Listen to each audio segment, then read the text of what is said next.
Hello, welcome to 1000 Words, Stories on the Way. My name is Matthew Clark. Thanks for being here today.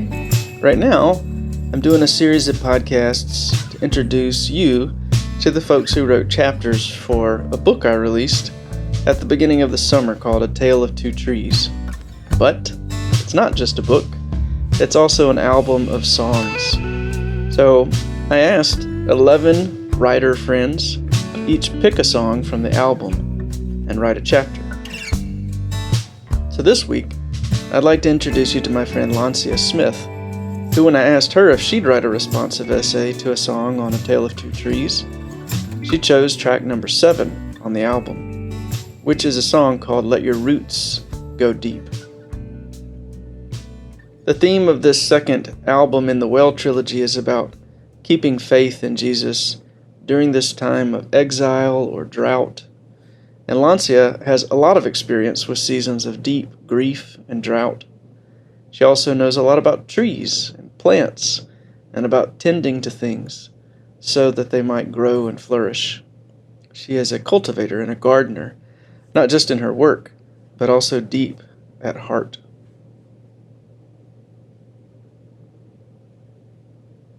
The song Lancia chose is about our call to dig in for the long haul of faith. The living water that was drawn up to the surface for the Samaritan woman in John 4 seems now to have disappeared. Life is full of seasons of painful thirst, disappointment, loss, grief, and weariness. And when these withering seasons show up after we've put our trust in Jesus, that can be confusing. Wasn't faith supposed to fix everything? It's very tempting to collapse, to give up, to uproot ourselves. But Jesus himself is no foreigner to this kind of experience. He is God after all, and his life on earth was pretty miserable. But he calls us to persevere, to send our thirsty roots even further down into the soil, where deep waters wait. We look around at these empty ravines, these dried up riverbeds, and we may misread the signs as pointing to emptiness and despair. And if we do, we'll be eaten up by cynicism. But if we can read the emptiness of that riverbed as a promise waiting to be filled, like a keyhole whose void is waiting for a key to unlock it, then even hunger and thirst become clues that point us to a good thing that is coming. So let me introduce you to Lancia. Lancia E. Smith is an author, photographer, teacher, and business owner. She's the founder and executive director of Cultivating Magazine and its discipleship and creative team, the Cultivating Project. She's served in executive management, church leadership, school boards, and art and faith organizations for over 30 years. A recovering addict herself, with more than 40 years of sobriety, Lancia has done extensive support counseling. Her defining life focus is discipleship, expressed through mentoring, nurturing, and teaching. Lancia and her husband Peter make their home in the Black Forest of Colorado Springs. I'd also like to read the short intro to the Cultivating Project, which Lancia heads up and where I write alongside a host of other wonderful folks. From the website, it says, "The Cultivating Project is a nurtured fellowship of Christian writers and makers committed to cultivating holy character, deep-rooted community, and excellence of craft. Together we offer a type of pilgrim's inn through our publications, workshops, and products, each one made to inspire, strengthen, and give courage to our fellow sojourners. If you are drawn to cultivating, it is likely that you are one of us. You're among kindred here." And you can find the Cultivating Project at thecultivatingproject.com. Check that out. So much good stuff there. Lancia and I first met because I left a comment on a website interview that she had done with Malcolm Guite back in, 2012, I think. And she responded to that comment, and then we ended up connecting in real life later and becoming friends. And I owe a lot to Lancia because she was maybe the first person to ever encourage me to see myself as a writer. I really couldn't see that for myself. And she's challenged and championed me over the years, called out gifts in me that I didn't even know were there, made a place for me to write at the Cultivating Project, and has welcomed me in her home many times. And she's really become a dear friend. So you never know where a little comment on a blog might lead you. And I'm really grateful to the Lord for how He brings about these kinds of friendships and connections. During a season of intense loss in her own life, Lancia still made time to be a part of this project, and she wrote a beautiful essay for A Tale of Two Trees, and I am forever grateful. So here is Lancia Smith reading an excerpt from her essay, a response to the song Let Your Roots Go Deep, entitled Reaching for the Unseen.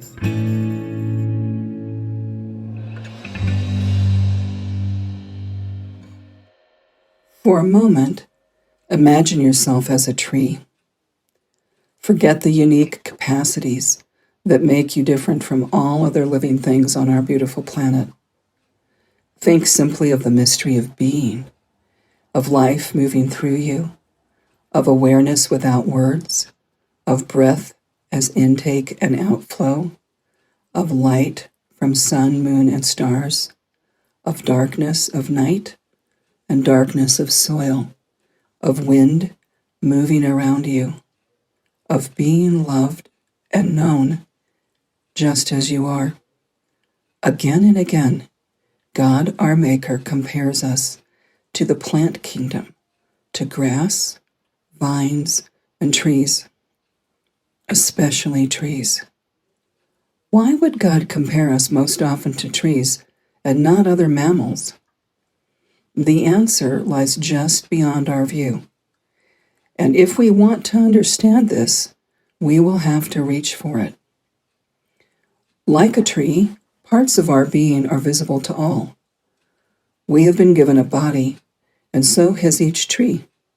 And like a tree, our physical body can be said to have a trunk, our torso, branches, those are arms and legs, leaves, hands, feet, fingers, toes, hair. But just as trees do, a far greater part is living and working beyond the view of others, and even beyond our own view. And here is where the comparison begins to make more sense. As human beings, we too have roots. While we can't at first glance see and identify them physiologically, they are surely real and not simply a metaphor. As Christ followers, we send down the roots of our being into the Messiah himself, and there, in him, he calls us to something that we are made for. He calls us to abide. Abide. It means to dwell enduringly, without wandering or departing. Abide means to remain. It means to put down roots.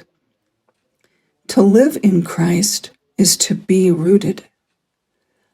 Now, unlike trees, which must remain fixed and rooted where they are planted, and cannot move themselves of their own volition, we are given the great and terrible power of mobility.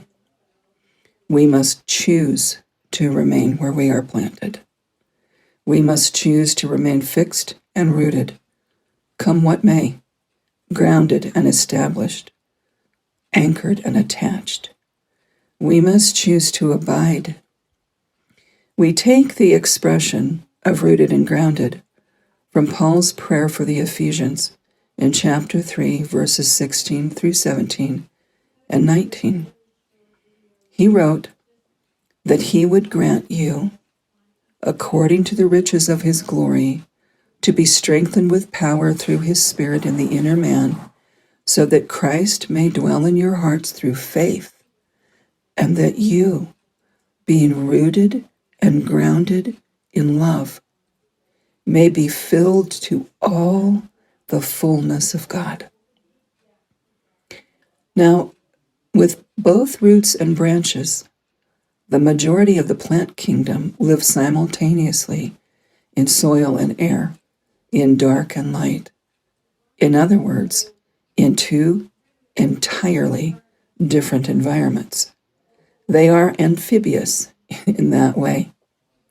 Reborn in Christ and made new creations, we too live simultaneously in two completely different realms, the seen and the unseen, in the dark and in the light, one bound in time and one beyond time. Being rooted means that part of us must dwell in hidden places, undisturbed in darkness, in order to sustain part of us in the light.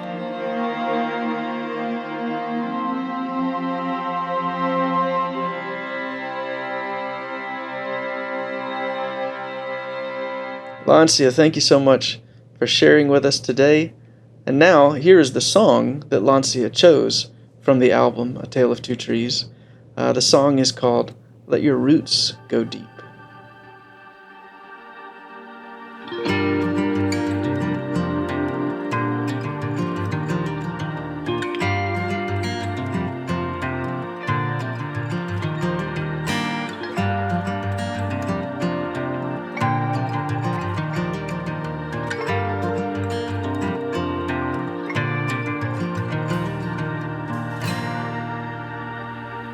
Sit with me and talk a while, here while there's a quiet hour. We'll whisper with these witnesses, these steady stars who shine out in the universe, marking out this path of ours. That only faith has eyes to see that ends in joy.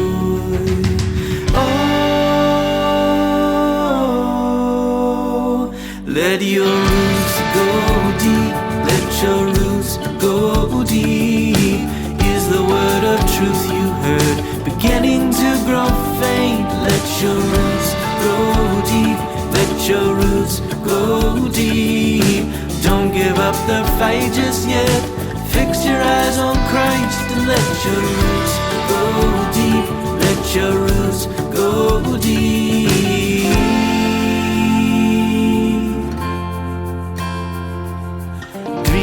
From the holy fount, whom angels praise and heaven crowns, he washes weary pilgrim feet with river song. And even though this riverbed does not bear a river yet, these trees that grow no underground deep waters wait. And let your roots go deep, let your roots go deep, is the word of truth you heard, beginning to grow faint. Let your roots go deep, let your roots go deep. Don't give up the fight just yet, fix your eyes on Christ and let your roots go deep, let your roots go deep.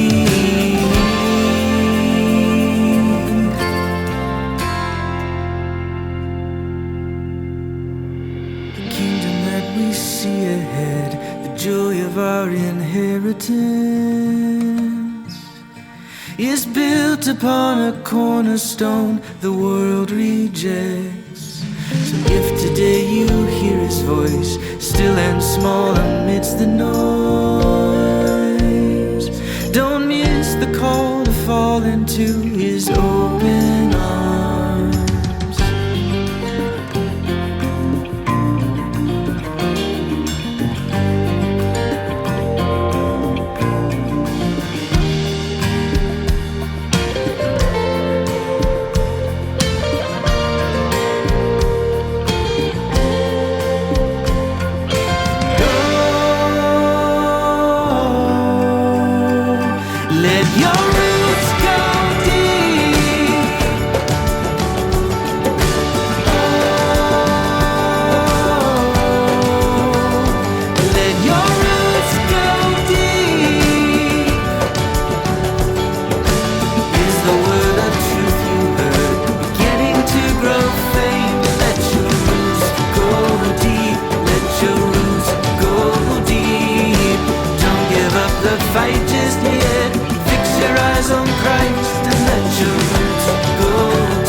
please check out the cultivatingproject.com, where you'll find the writing community that Lancia has cultivated for you. And grab a copy of A Tale of Two Trees on Amazon or on my website so you can read the rest of Lancia's chapter there. It's so good. I really do love it. And lastly, I am currently on the road for my fall house concert tour. So check out the tour dates on my website, matthewclark.net, and come to a house concert. If there's one near you, come on over. I'd love to sing these songs for you in real, non-internet life. That is still a thing, you know. So it'd be great to see you. Come on back here next week, and I'll be featuring another author, Amber Saladin, who wrote for the song The Word Became Flesh. She wrote a great essay on singing together. So stay tuned, and thanks so much for listening. See you next time on 1000 Words.